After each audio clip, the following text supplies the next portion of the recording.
Hello mga pasayan yan! So riyan sa rin yung half Filipino, half Filipinaan. Di nga ang kalog now. Today is Sunday and schedule ngayon na magpa-chanching ako sa aking mga crush na sacristan. At andito ako ngayon sa Lourdes Shrine para magsimba.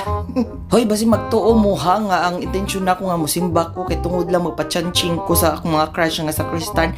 There is a no, of course, the Lord sa atong priority no nga nung musimba jud talaga Domingo. Pero kabaw na ka Lord, kanang kinahanglan sa tag mga lamas sa kinabuhi, so kinahanglan sa tag magpakilig-kilig sa para young at heart yun ta Lord, ay para magmalipay sa nato kinabuhi.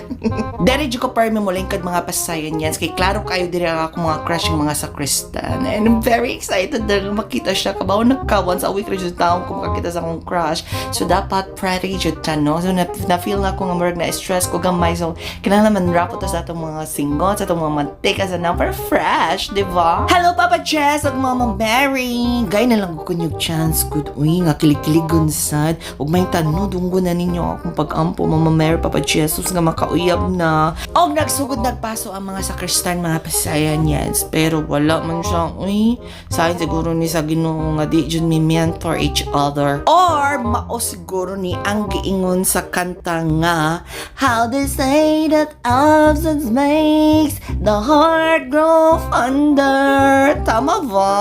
Mauguro na ang rason nga nung wa may magkita ron kay para mingawon sa siya na ako. Charm. Sige na lang, uy, sunod Domingo na lang sad. Kadugayan anino, mga play na lang dyan ko ani sa simbahan o tigbasa sa salmo responsoryo ang atong tubag. O di ba ka, mag-lay minister na lang ka ako.